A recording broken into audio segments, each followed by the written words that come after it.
Buenas tardes. Yo voy a empezar con una oración, ¿está bien?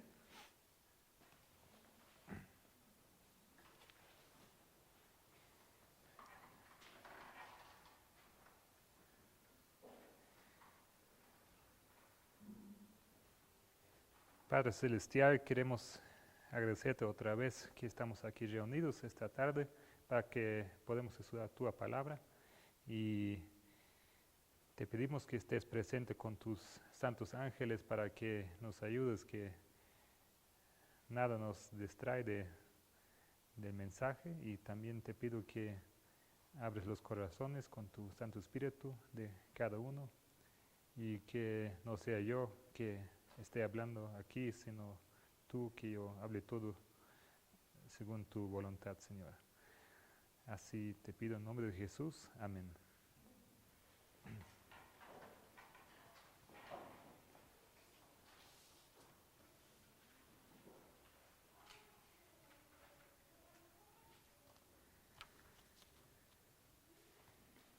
Bueno, yo creo que ustedes no me conocen todavía, ya conocen mi nombre, pero yo por lo menos los veo por la primera vez, la gran mayoría. Mi nombre es Gabriel, como todos ya saben, soy hermano de Marco y soy el más joven de 5.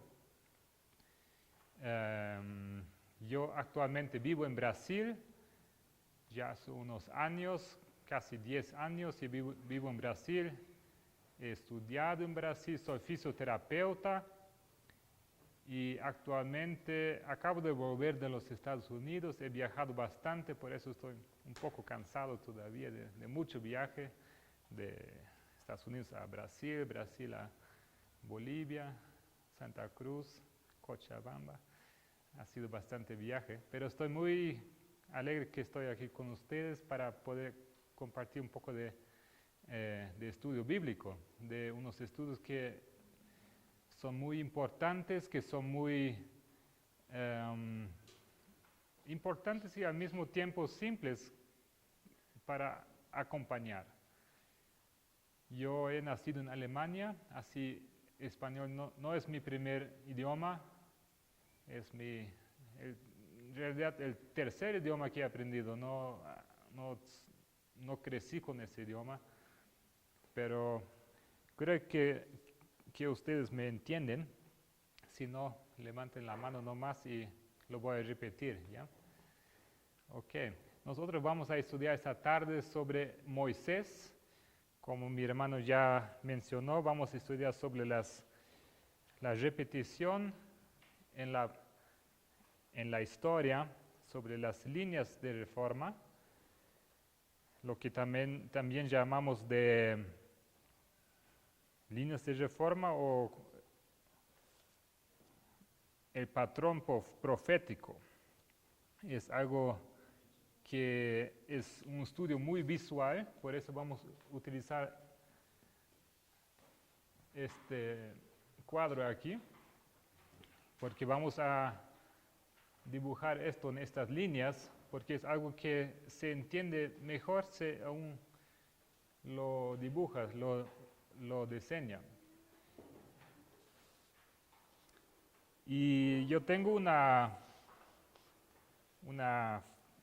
frase que yo quiero que todos aprendan por lo menos hasta el fin de esta semana. Y es una frase muy cortita. Y en un rato lo vamos a leer todos juntos, ¿ya? Entonces, como mi hermano ya mencionó, este estudio se basa en un principio, el principio que la historia se repite.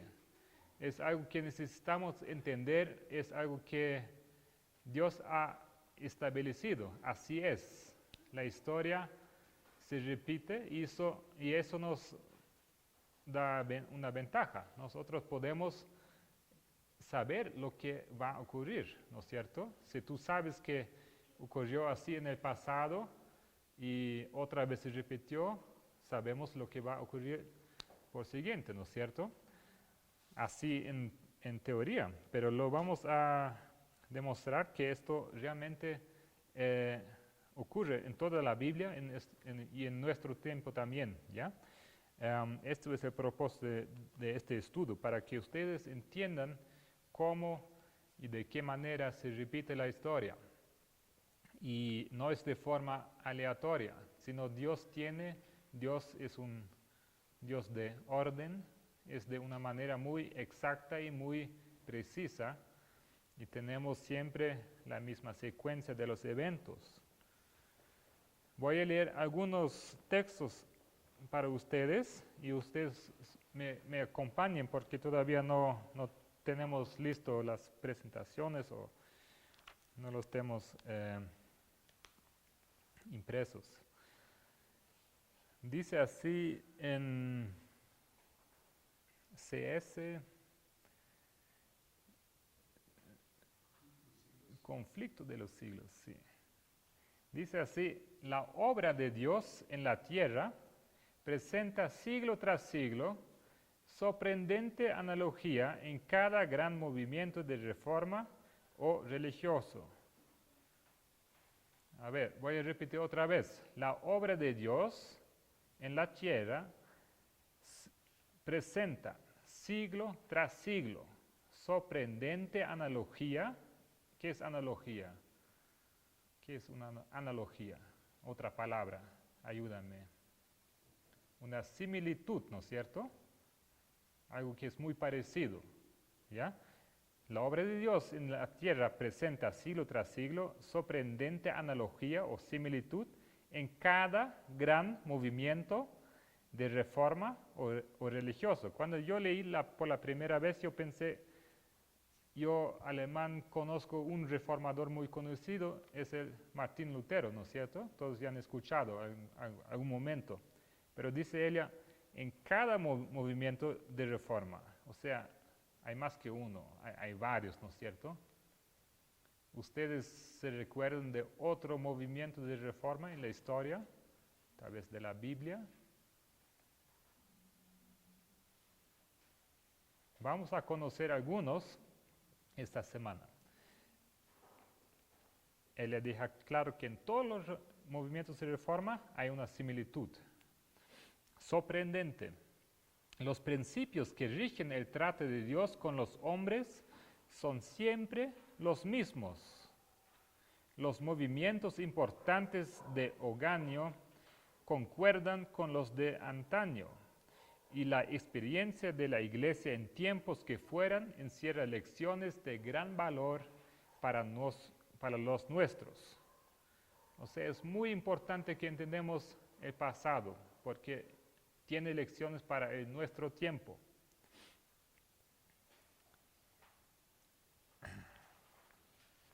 Voy a leer una traducción de una citación de Manuscript Releases, Manuscritos Liberados 21, 437. Dice ella así: todos los mensajes dadas desde 1840 hasta 1844 tienen que ser forzados ahora, porque hay muchas personas que han perdido su rumbo. Ustedes conocen los mensajes que han sido dados en 1840 hasta 44. Vamos a conocer esta semana de qué se trata. Pero ella dice que son importantes, tienen que ser forzados ahora, porque muchos han perdido su rumbo.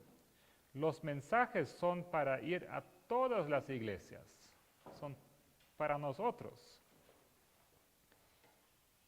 Cristo dijo: dichosos vuestros ojos porque ven, y vuestros oídos porque oyen. Porque de cierto os digo que muchos profetas y justos desearon ver lo que vosotros veis, y no lo vieron, y oír lo que vosotros oís, y no lo oyeron. Dice así Mateo 13, 16 y 17.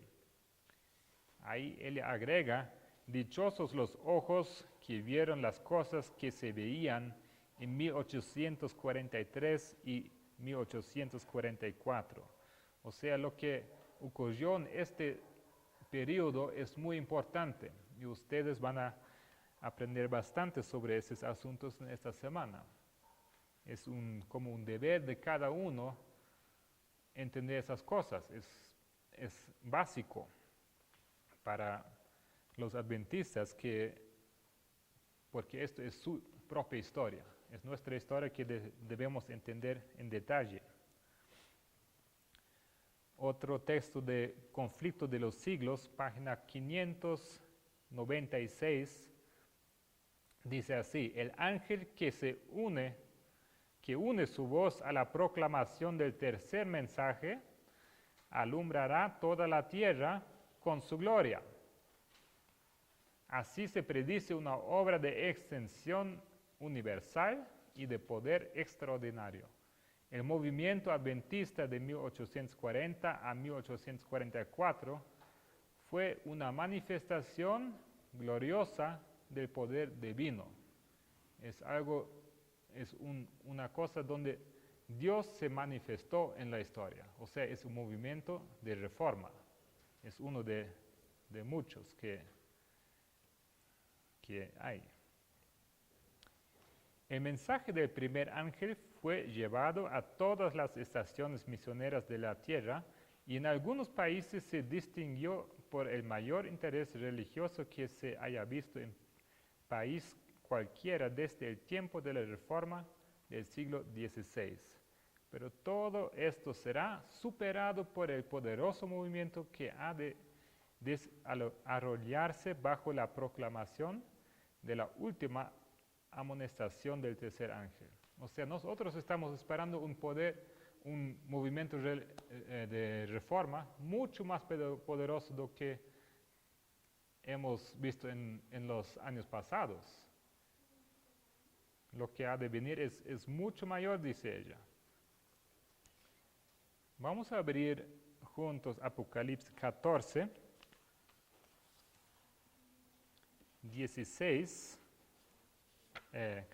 6 a 11.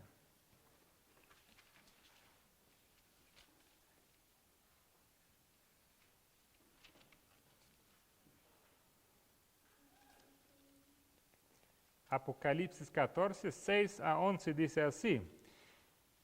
¿De qué se trata aquí? ¿Quién me puede decir?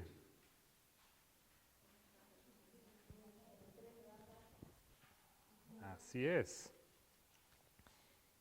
Y vi otro ángel volar por el medio del cielo, que tenía el evangelio eterno para predicarlo a los que moran en la tierra, y a toda nación y tribu y lengua y pueblo, diciendo en alta voz: temed a Dios y dadle honra, porque la hora de su juicio es venida.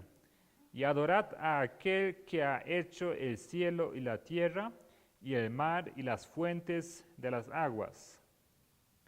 Y otro ángel le siguió diciendo: ha caído Babilonia, aquella grande ciudad, porque ella ha dado a beber a todas las naciones del vino del furor de su fornicación. Y el tercer ángel lo siguió diciendo en alta voz: si alguno adora a la bestia y a su imagen, y toma la señal en su frente o en su mano, éste también beberá del vino de la ira de Dios, el cual está echado puro en el cáliz de su ira, y será atormentado con fuego y azufre delante de los santos ángeles y delante del Cordero. Y el humo del tormento de ellos sube para siempre jamás. Y los que adoran a la bestia y a su imagen no tienen reposo día ni noche, ni cualquiera que tomare la señal de su nombre. Esto debemos conocer bien, ¿no es cierto? Los mensajes de los tres ángeles. Y dice así en versículo 6: y vi otro ángel volar por el medio del cielo, que tenía el evangelio eterno para predicarlo a los que moran en la tierra. Necesitamos entender qué es el Evangelio eterno, ¿no es cierto? Porque es este el mensaje que el ángel proclama. ¿Todos saben qué es el Evangelio eterno? ¿Me pueden decir ustedes alguna idea? ¿Perdón? La vida perfecta de Jesús. ¿Qué otro? ¿Alguna otra idea, tal vez? Génesis 3:15, muy bien. El Evangelio eterno nosotros encontramos definido en Génesis 3:15. ¿Ya? Otras veces lo asociamos con el amor de Jesús, es el Evangelio, las buenas nuevas, ¿cierto? Pero el Evangelio eterno también es un mensaje muy claro y un poco duro, pero es crucial que entendemos qué es el Evangelio eterno. Y mi hermano ya mencionó en la presentación anterior de qué se trata en el Evangelio eterno. Vamos a leer juntos Génesis 3:15.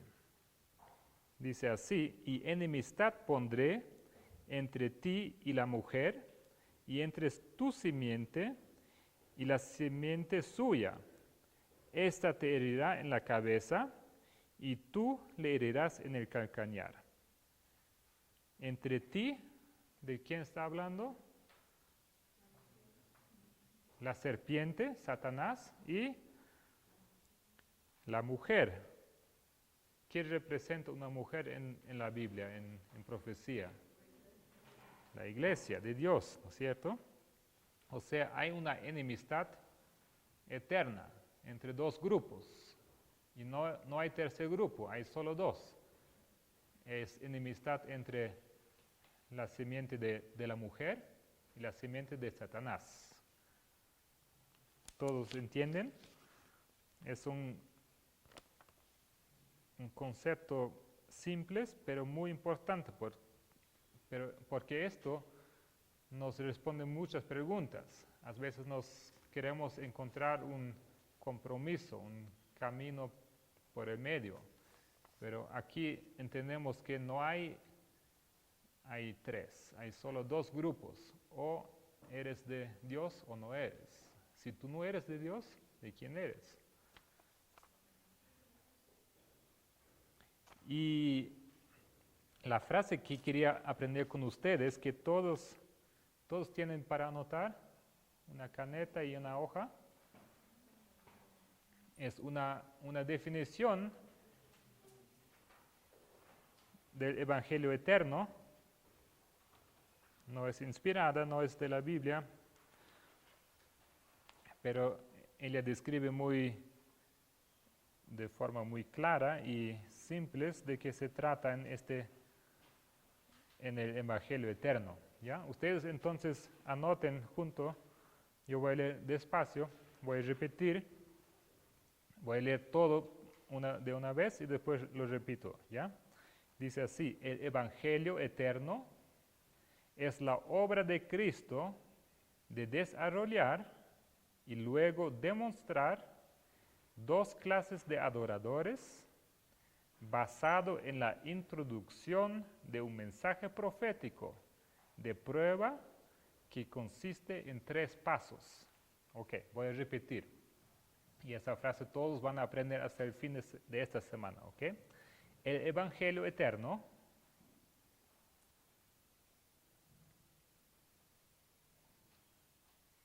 es la obra de Cristo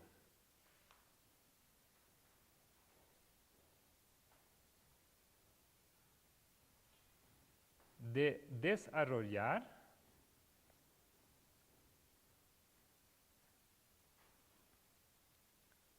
y luego demostrar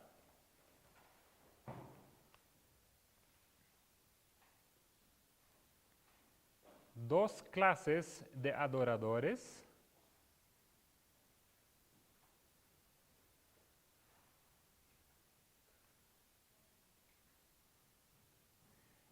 basado en la introducción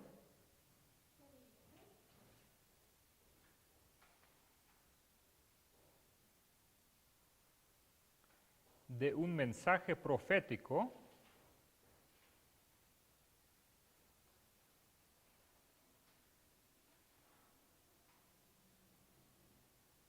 de prueba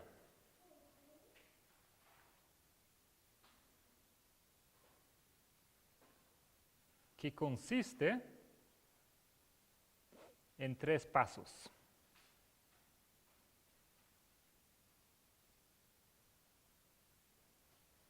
Y como ustedes están en grupos, se pueden copiar uno de los otros, ¿ya? Esta definición es muy importante. Nosotros vamos a demostrar de qué se trata, ¿ya? ¿Qué es la obra del Evangelio eterno? Es la obra del Espíritu Santo, de separar en 2 grupos a través de 3 pasos, 3 pruebas. Muy bien.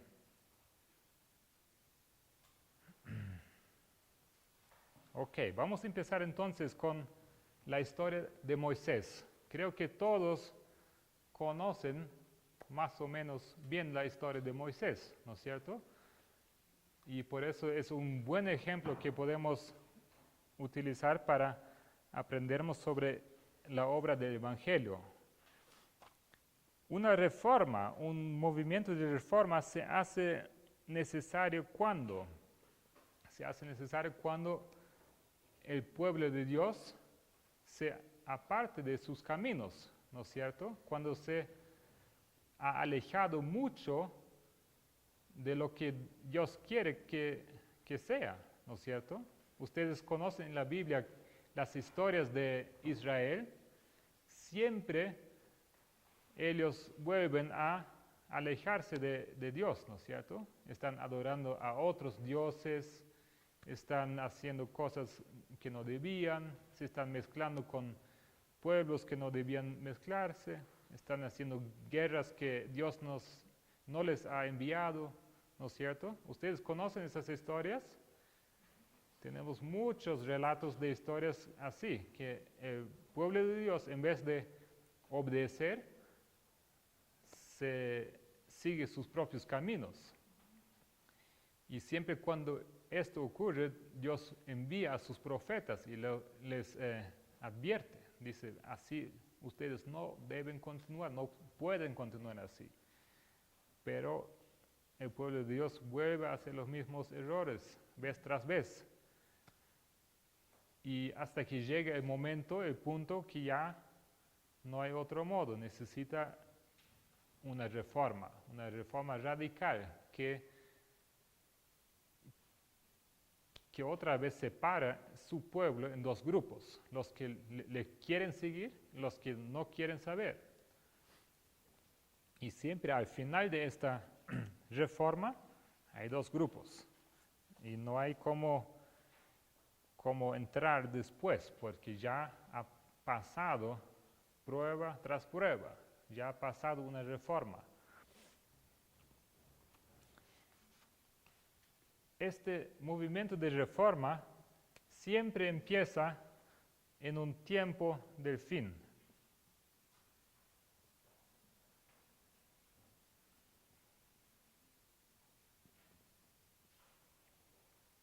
Es un tiempo en que se cumple alguna profecía. Los que son fieles a Dios y los que han estudiado la palabra saben que está por venir una profecía, alguna cosa se va a cumplir en esta época. O sea, ellos se enteran, saben que están esperando algo, alguien que les va a libertar. Y esta época también siempre es una época un tiempo de oscuridad. Y así era en los tiempos de Moisés. ¿Dónde estaba el pueblo de Israel en los tiempos de Moisés? Egipto. ¿Y cómo eran en el Egipto? Eran como visitas, podían hacer lo que querían. esclavos eran, ¿no es cierto? Los que son esclavos no tienen ninguna libertad, ¿no es cierto? ¿Podrían seguir su religión? ¿Guardaban el sábado allá? No. Exactamente. Vamos a abrir Hechos 7.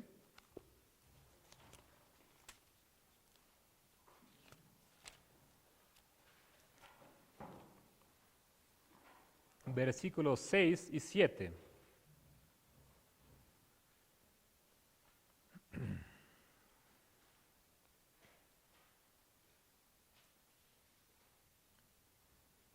Dice así, y hablóle Dios así, que su simiente sería extranjera en tierra ajena, y que los recudirán a servidumbre y maltratarían por 400 años. Esto aquí se refiere al pueblo de Israel, que había de pasar 400 años en Egipto por causa de su desobediencia, ¿no es cierto? Esta profecía aquí es dada a Abraham y ella sabe que su descendencia se va a alejar de Dios, se va a afastar y así por eso tienen que pasar 400 años como esclavos. O sea, ya era declarado antes, porque Dios siempre declara el fin desde el principio.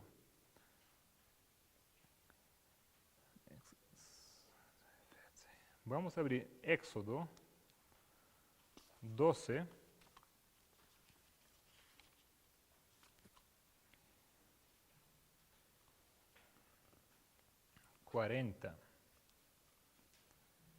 El tiempo que los hijos de Israel habitaron en Egipto fue 430 años. Y pasados 430 años, en el mismo día salieron todos los ejércitos de Jehová de la tierra de Egipto. Hemos leído que son 400 años, pero aquí dice 430.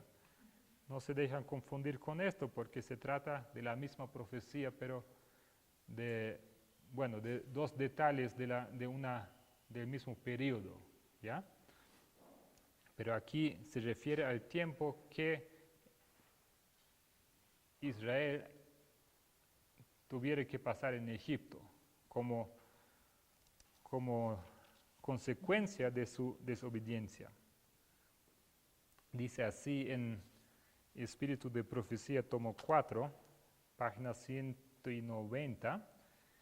Dice así, había un estado de degradación moral y corrupción similar a la condición de Sodoma justo antes de su destrucción, y la idolatría y la oscuridad espiritual que reinaba en Egipto en los días de Moisés.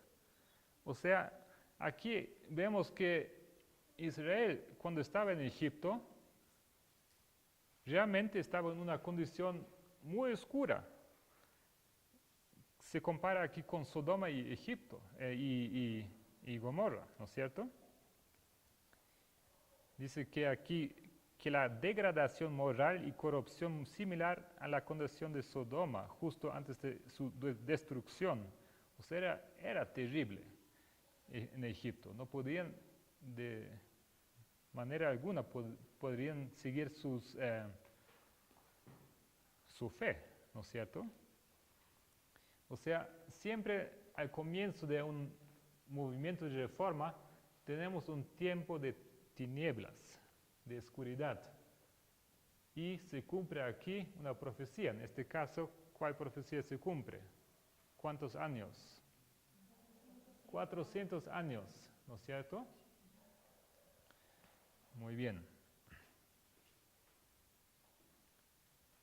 Otra palabra que describe esta condición acá es un término que llamamos de misterio de iniquidad. ¿Qué es el misterio de iniquidad? El misterio de iniquidad es justo lo que no debe ocurrir. Es la mezcla de semientes, es la mezcla de dos cosas que no se deben mezclar, de luz con tinieblas, del bueno con el malo, ¿no es cierto? Dice así en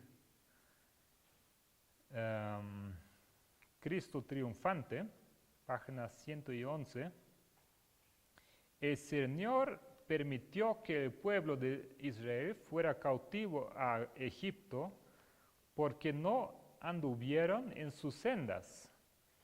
Antes bien lo deshonraron con sus continuas transgresiones. O sea, no es por nada que Dios les envía a Egipto, eso era por continua desobediencia. Allí, sometidos a la opresión y la dura servidumbre, no pudieron observar el sábado de Dios.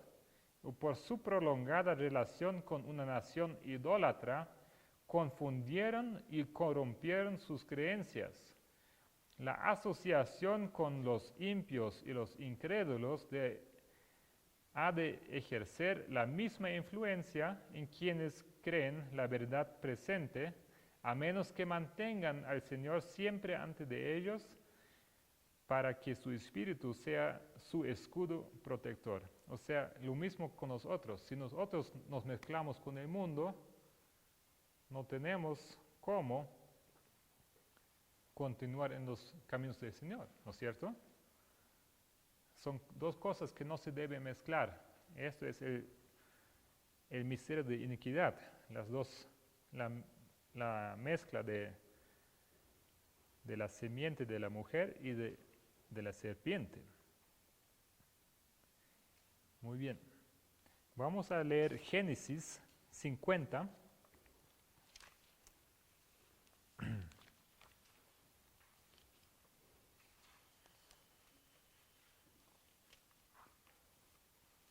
Génesis 50, versículo 24.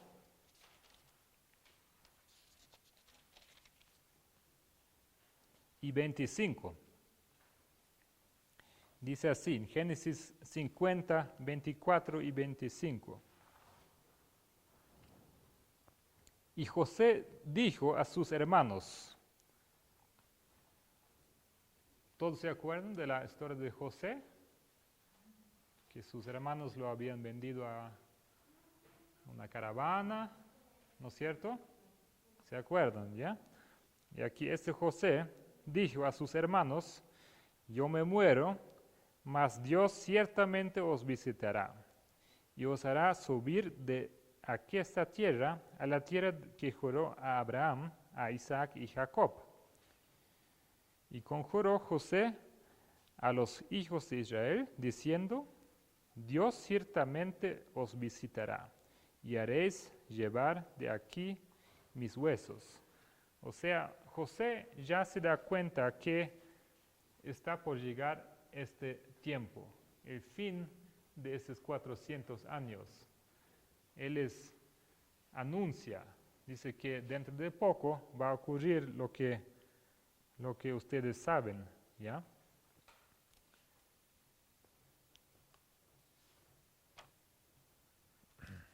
Vamos a abrir Hechos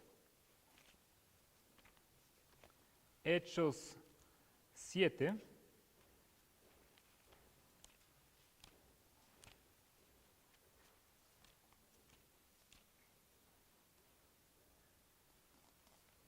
Ya me has leído este texto, ¿no es cierto? Aquí entonces, otra vez volviendo, José les advierte que está próximo el tiempo y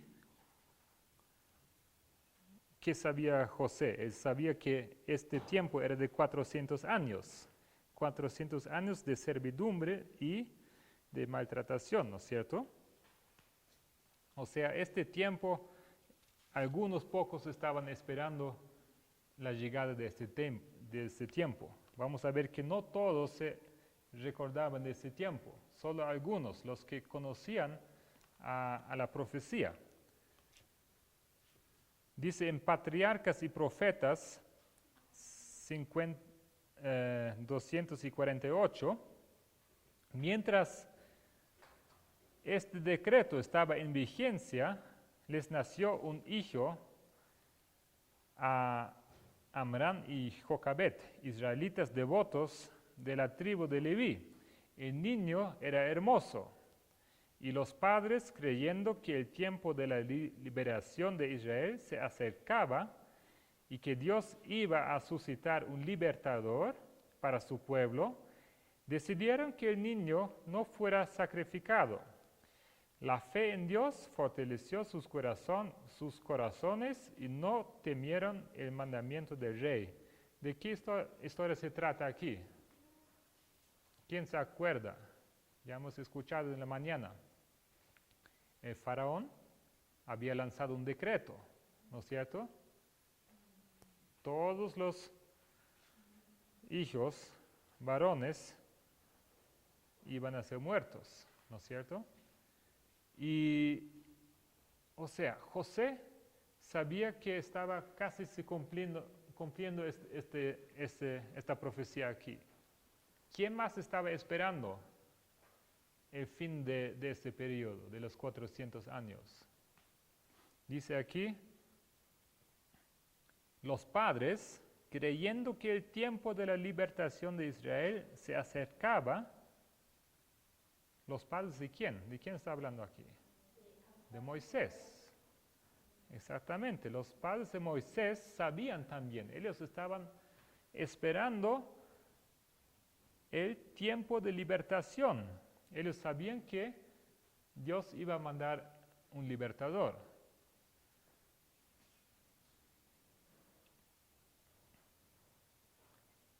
Muy bien.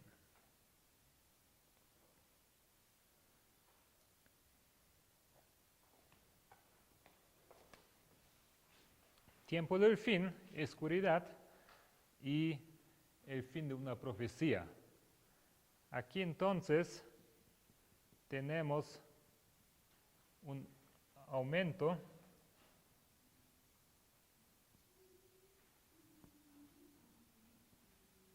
de conocimiento.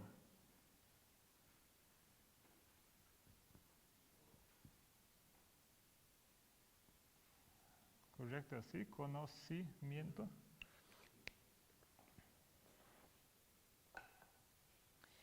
Un conocimiento espiritual, ¿ya? Un conocimiento acerca de la profecía. Hasta ahora tenemos dos, ¿no es cierto? O tres. José y los padres de Moisés, ¿no es cierto? Ustedes todos conocen la historia de Moisés, no vamos a entrar en cada detallecito, ¿ya? Saben que él sobrevive y su mamá es dado la oportunidad de educar a su hijo por un cierto tiempo, ¿no es cierto? Y después Moisés va a la casa de la hija de Faraón. ¿Ok? Vamos a leer un texto de Patriarcas y Profetas. 249. Dice así, Dios había oído las oraciones de la madre. Su fe fue premiada. Con profunda gratitud emprendió su tarea, que ahora no entrañaba peligro. ¿Qué había orado la madre de Moisés? Que ella pudiera educar a su hijo, ¿no es cierto? Y ustedes se acuerdan de la historia que ella va, encuentra a la hija de Faraón y se ofrece a su servicio, ¿no es cierto? Dice que, mira, yo puedo cuidar de este hijo. Y así ella acepta y Dios le da esta oportunidad, ¿no es cierto? Y ella aprovechó fielmente la oportunidad de educar a su hijo para Dios. Estaba segura que había sido preservado para una gran obra. Ella sabía que Moisés era especial y sabía que pronto debería entregarlo a su madre adoptiva y se vería rodeada de influencias que tendrían a apartarlo de Dios.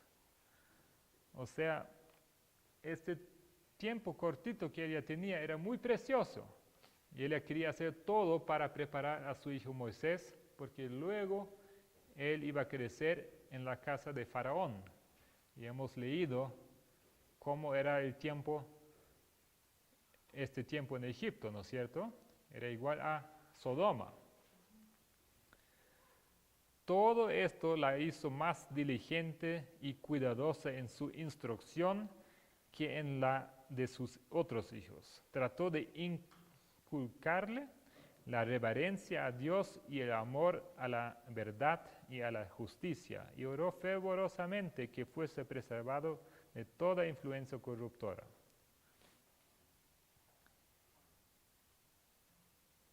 Muy bien. O sea, este tiempo Moisés después crece en la casa de Faraón, pero ustedes saben que en algún momento él sale de la casa de Faraón, porque él sabe que él es hijo adoptivo, ¿no es cierto? Él entiende de qué pueblo él viene, ¿no es cierto? Dice así, volviendo a Hechos 7,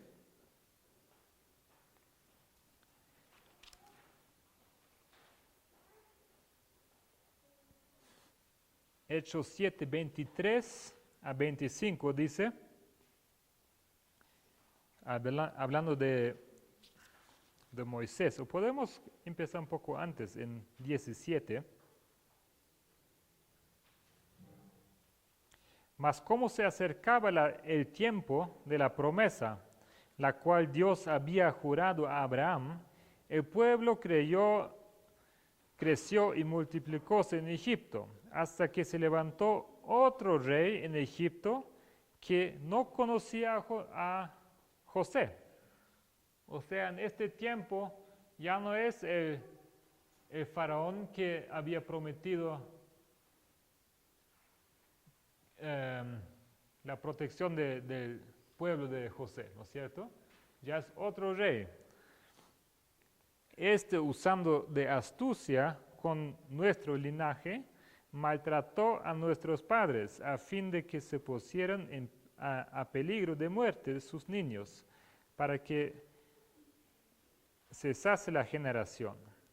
En aquel mismo tiempo nació Moisés y fue agradable a Dios y fue criado 3 meses en casa de su padre. Ok, y ahora 23. Leemos de 21 a 25. Mas siendo puesto al peligro, la hija de Faraón le tomó y le crió como hijo suyo.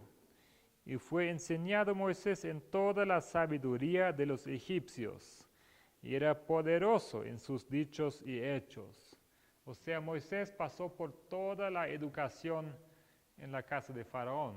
Imagínense, como hijo de rey, seguramente tenía sus mejores profesores, ¿no es cierto? Pero ¿qué educación que era? Una educación falsa, una educación de Egipto, no de Dios. Y cuando hubo cumplido la edad de 40 años, le vino voluntad de visitar a sus hermanos, los hijos de Israel. O sea, hasta sus 40, Moisés se queda en la casa de Faraón y después sale para visitar a sus hermanos, los hijos de Israel. Y como vio a uno que era injuriado, defendióle, y hiriendo al egipcio, vengó al injuriado. Pero él pensaba que sus hermanos entendían que Dios les había de dar salud por su mano, mas ellos no los habían entendido. ¿Qué había hecho Moisés aquí, queriendo defender a su hermano israelita? Mató a un egipcio, ¿no es cierto? Ustedes saben que luego después todos lo saben esa historia. Él pensaba que nadie lo había visto, ¿no? Pero luego todos saben y él piensa que ellos entienden que él tiene una obra especial para hacer. Pero, ¿qué pasa? Ellos lo rechazan, dicen, ¿quién eres tú? ¿Quién te ha mandado como príncipe sobre nosotros? ¿No es cierto? Vamos a leer esto.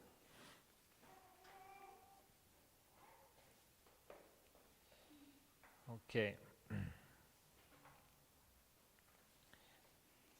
Antes que nosotros continuemos, vamos a poner aquí, completar esto un poco.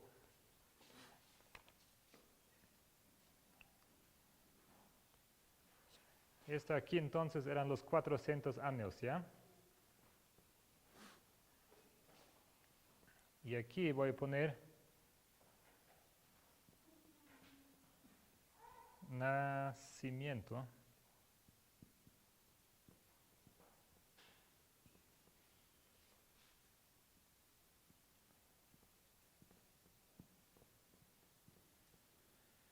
De Moisés.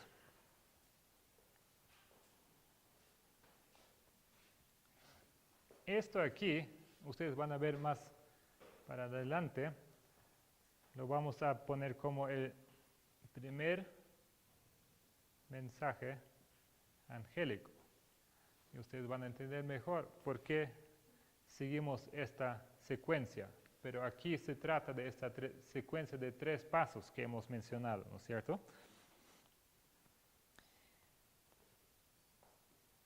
Vamos a ver ahora el siguiente paso. ¿Qué pasa después de que Moisés mata a egipcio?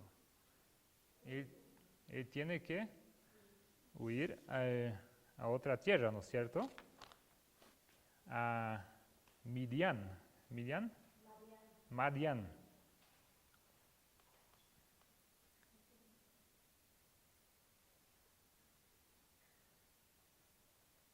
Ok.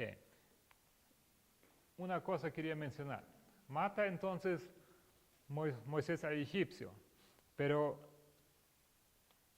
ustedes ya saben, no resulta lo que él esperaba, ¿no es cierto? O sea, él quiere hacer algo, quiere realizar una obra que no era de este tiempo. Dios no le había enviado todavía para libertar a su pueblo. Él mismo toma la iniciativa y entiende lo que tiene que hacer, pero lo hace fuera de tiempo, ¿no es cierto? Todavía no ha llegado. Recién aquí Dios va a sacar a su pueblo de Egipto.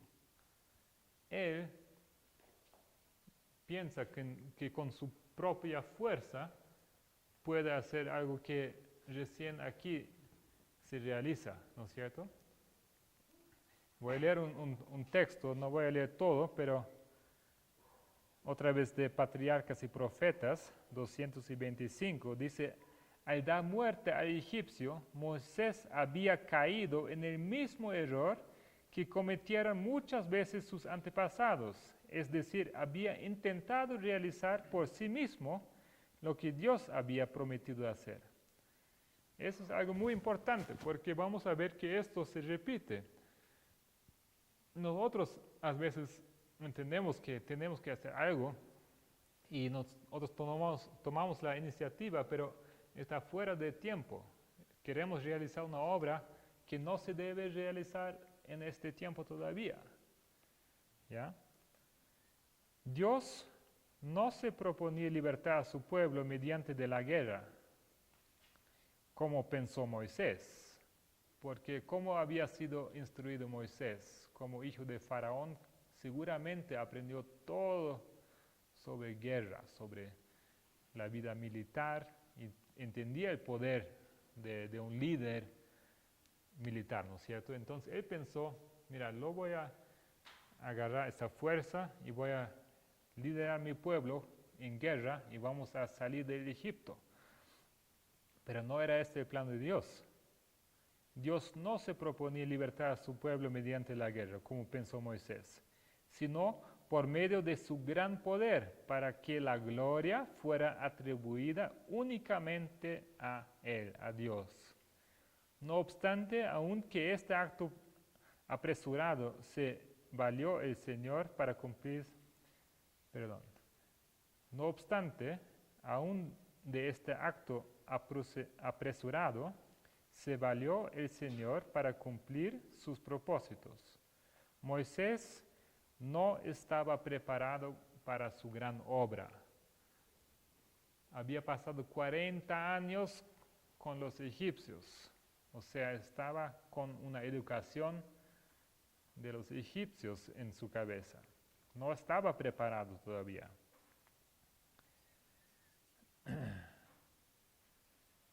Aún tenía que aprender la misma lección de fe que se les había enseñado a Abraham y a Jacob, es decir, a no depender para el cumplimiento de las promesas de Dios, de la fuerza y sabiduría humanas, sino del poder divino. Moisés tenía que aprender de depender de Dios y no de su propia fuerza. Es algo que nosotros tenemos que entender también. Había otras lecciones que Moisés había de recibir en medio de la soledad de las montañas. Él todavía no estaba preparado para libertar a su pueblo y por un viaje de ¿cuántos años por el desierto? 40 años, ¿no es cierto? No estaba preparado para eso. En la escuela de la abnegación y las durezas había de aprender a ser paciente y a controlar sus pasiones. Antes de poder gobernar sabiamente, debía ser educado en la obediencia. Antes de poder enseñar el conocimiento de la divina voluntad a Israel, su propio corazón debía estar en plena armonía con Dios. Mediante su propia experiencia tenía que prepararse para ejercer un cuidado paternal sobre todos que necesitarían su ayuda. O sea, Dios les manda por 40 años a la tierra de Madián. ¿Y con quién pasa tiempo allá?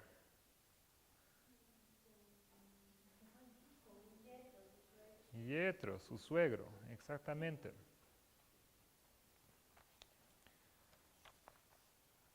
Voy a leer bastante textos de patriarcas y profetas y yo les aconsejo que lean este capítulo. Es muy interesante y no es tan largo. ¿Ya?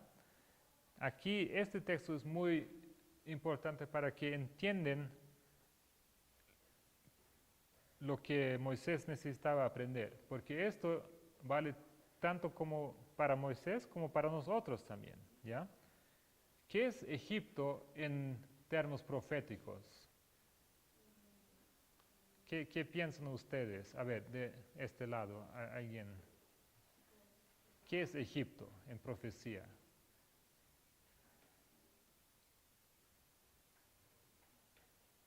De ustedes, alguien se recuerda. De una forma bien general, Egipto representa al mundo, ¿ya? Y nosotros vivimos en el mundo. O sea, Moisés vivía en Egipto, nosotros vivimos en el mundo, es una analogía, ¿ya? Esto es para nosotros esa lección. Dice así, Moisés había aprendido muchas cosas que debía olvidar.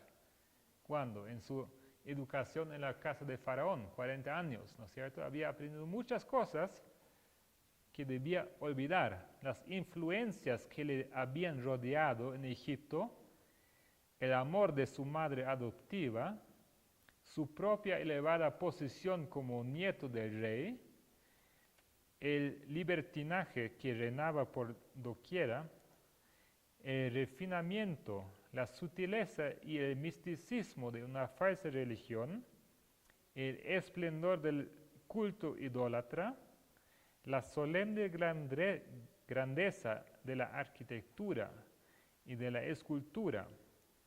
Todo esto había dejado una profunda impresión en su mente, entonces en desarrollo, y hasta cierto punto había amoldado sus hábitos y su carácter. Su madre había intentado de preparar a su hijo, ¿no es cierto? Pero tantos años en la casa de Faraón, no había cómo escaparse de la influencia de la educación de Egipto. Era un país sumamente rico y culto y avanzado, ¿ya? Y Dios quería sacarle de esto. Tenía que olvidar todo esto, ¿ya? ¿Y cómo se hace esto? ¿Qué es la estrategia de Dios? Le saca, ¿no es cierto? Dice así, son 3 cosas que son necesarias para que nosotros olvidamos las cosas que hemos aprendido en el mundo, cada uno. Dice así, el tiempo, el cambio de ambiente y la comunión con Dios podían hacer desaparecer esas impresiones. ¿Cuáles son las 3? Tiempo, cambio de ambiente y comunión con Dios. Esos 3 son necesarios para que aún logra salir del Egipto, ¿ya? De olvidar las cosas que hemos aprendido en el mundo. ¿Es fácil esto? Exigiría de parte de Moisés mismo casi una lucha de muerte, renunciar al error y aceptar la verdad. Pero Dios sería su ayudador cuando el conflicto fuese demasiado severo para sus fuerzas humanas. Es un proceso muy doloroso, muy duro, de admitir que todo lo que nos hemos aprendido aquí en este mundo no vale nada, ¿ya? Porque la escuela de Dios es otra. Dios transfirió a Moisés desde los tribunales de lujo, donde cada uno de sus deseos era gratificado, a una escuela más privada. Aquí el Señor podría estar en comunión con Moisés y así educarlo, que iba a obtener un conocimiento de las dificultades, pruebas y peligros del desierto. Muy bien, así 40 años pasa Moisés en el desierto con Jetro en Madián. Y allí Dios le prepara para su obra, para liderar su pueblo, para sacar el pueblo de Egipto, ¿ya? Dios entonces le envía a Egipto. ¿Y qué ocurre en el camino? Vamos a volver un poco. ¿Cómo se manifiesta Dios? ¿Qué hace Dios para que Moisés entienda qué tiene que hacer? ¿Qué cosa pasa que es como un llamado, como una zarza ardiente? Muy bien, vamos a leer Éxodo 3.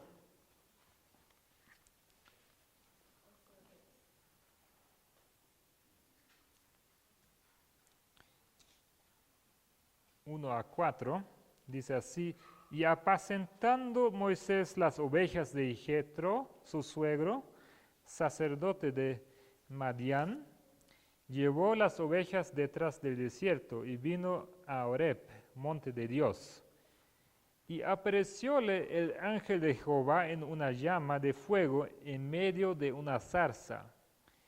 Y él miró y vio que la zarza y la zarza no se consumía. Entonces Moisés dijo: iré yo ahora y veré esta gran división. ¿Por qué causa la zarza se quema? Y viendo Jehová que iba a ver, llamólo Dios de en medio de la zarza y dijo, Moisés, Moisés, y él respondió, heme aquí. Vamos a continuar en versículo 15 a 18.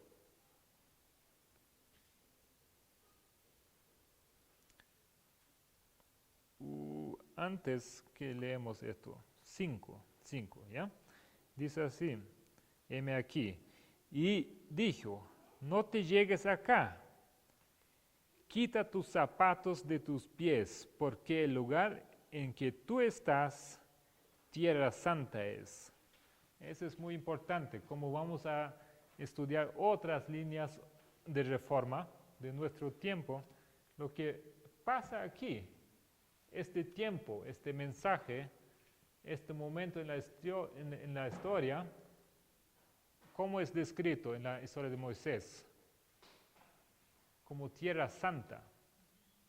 Moisés tenía que quitar sus zapatos, ¿no es cierto? Era un momento sagrado aquí. Y nosotros vamos a ver cómo llegamos a nuestro tiempo, que este tiempo aquí es algo muy solemne, algo muy especial, no es algo que cualquier uno puede entender. Vamos a continuar en 15 a 18.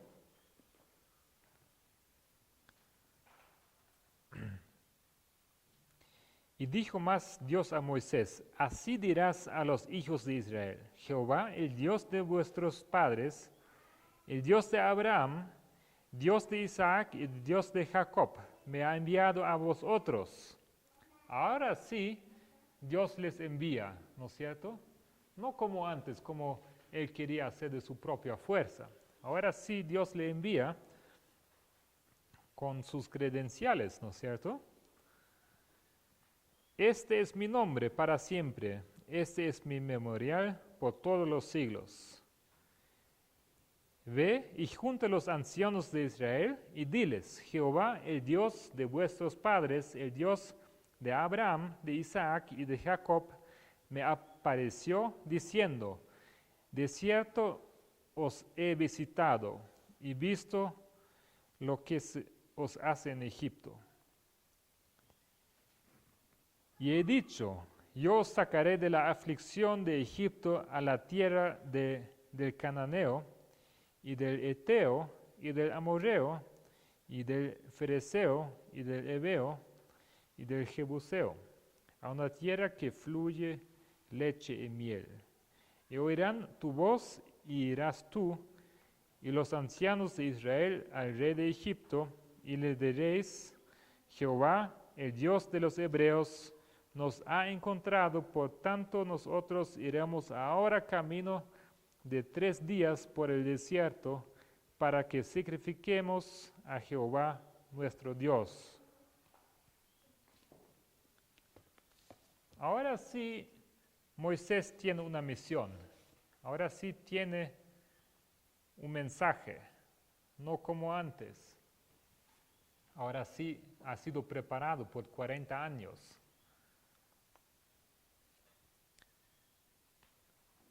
Y es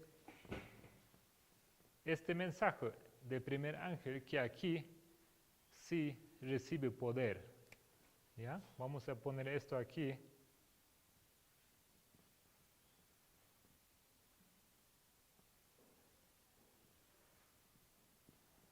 El primer mensaje angélico es fortalecido.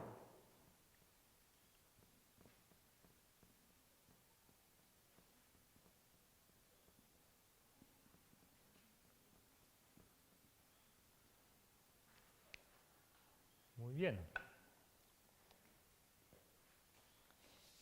Vamos a estudiar hasta aquí nomás, por en cuanto, y vamos a continuar en nuestro próximo estudio y vamos a tratar de completar esta línea, ¿ya? He empezado un poco con varios detalles porque es importante, ¿ya? Pero en los siguientes estudios vamos a acelerar un poco. Así es importante que presten atención y esto sería bueno si se lo copien en sus notas porque es un patrón. Siempre vamos a repetir, vamos a usar esto todos los estudios. ¿Ok? Hasta aquí nomás entonces. Vamos a encerrar con una oración.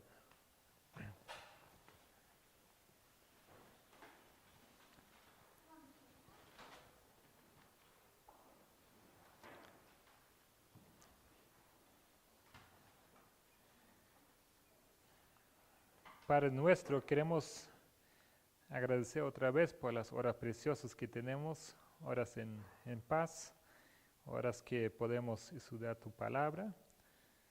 Y queremos te pedir que nos ayudes a entender y aplicar las lecciones que hemos visto en la vida de Moisés.